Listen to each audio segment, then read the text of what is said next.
Assalamualaikum, kembali lagi di channel kita Dakwah Islam.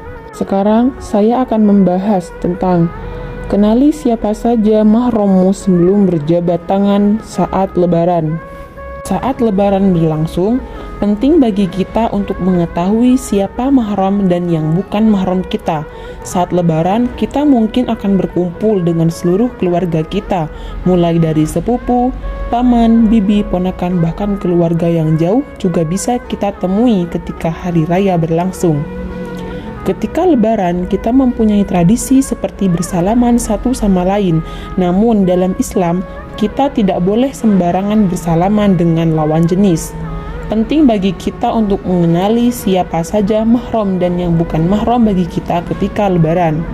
Nah, mahram dalam agama Islam adalah orang-orang yang dilarang menikah dengan kita karena memiliki hubungan keluarga yang terlalu dekat dan tergolong dalam hubungan mahram.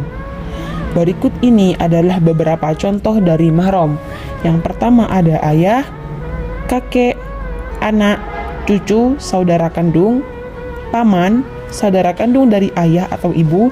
Sedangkan yang tidak termasuk dalam kategori mahram adalah orang yang boleh menikah dengan kita, seperti teman, tetangga, istri paman, atau orang yang tidak memiliki hubungan darah atau perkawinan dengan kita. Sedangkan arti kata mahram berasal dari kata al-mahrammu.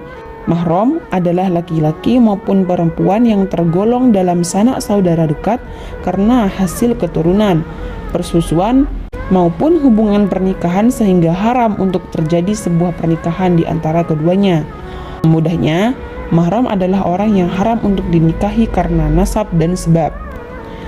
Mahram menurut Al-Quran sangat penting untuk diketahui dan dipelajari oleh setiap umat muslim sehingga peraturannya pun dengan jelas tertulis di dalam kitab suci Al-Quran, yang artinya diharamkan atas kamu menikahi ibu-ibumu, anak-anakmu yang perempuan, saudara-saudaramu yang perempuan, saudara-saudara ayahmu yang perempuan, saudara-saudara ibumu yang perempuan, anak-anak perempuan dari saudara-saudaramu yang laki-laki, anak-anak perempuan dari saudara-saudara ibumu yang perempuan, ibu-ibumu yang menyusui kamu, saudara-saudara perempuanmu sesusuan, ibu-ibu istrimu atau mertua, anak-anak perempuan dari istrimu atau anak tiri yang dalam pemeliharaanmu dari istri yang telah kamu campuri. Tetapi jika kamu belum campuri dengan istrimu itu dan sudah kamu ceraikan, maka tidak berdosa kamu menikahinya. Dan diharamkan bagimu istri-istri anak kandungmu atau menantu, dan diharamkan mengumpulkan dalam pernikahan dua perempuan yang bersaudara kecuali yang telah terjadi pada masa lampau. Sungguh Allah Maha Pengampun, Maha Penyayang. Nah, hukum berjabat tangan dengan yang bukan mahram adalah haram dan tidak seharusnya dilakukan, sebagaimana hadis dari Ma'qil bin Yasar radhiyallahu anhu.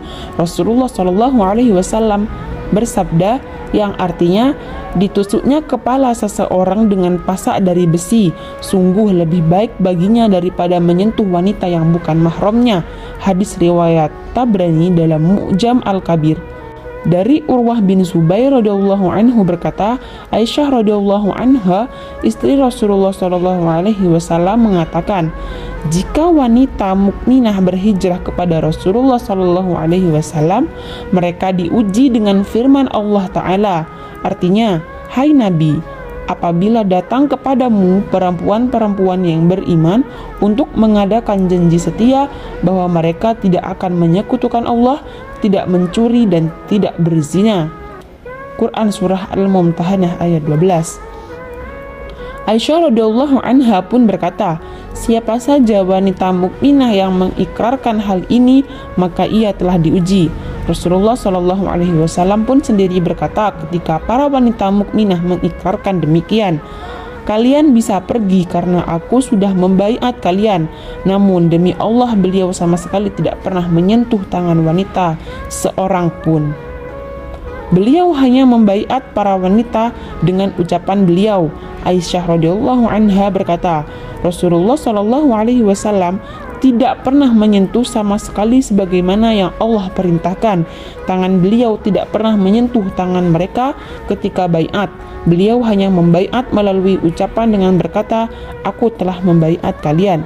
Hadis riwayat Muslim. Ada orang yang merasa tidak enak jika menolak jabat tangan dengan lawan jenis yang bukan mahramnya. Padahal semestinya kita harus lebih tidak enak kepada Rasulullah SAW karena tidak menghiraukan sabdanya. Dari Ma'qil bin Yasir yang menjelaskan tentang ditusuknya kepala seseorang dengan pasak dari besi sungguh lebih baik baginya daripada menyentuh wanita yang bukan mahramnya. Hadis riwayat Tabrani dalam Mu'jam Al-Kabir. Syekh Albani mengatakan bahwa hadis ini sahih.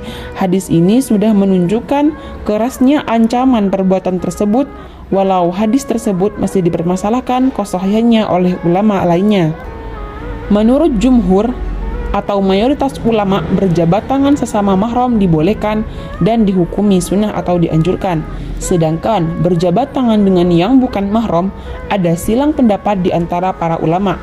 Dibedakan antara berjabat tangan dengan yang sudah tidak punya rasa suka atau syahwat dan berjabat dengan yang masih muda.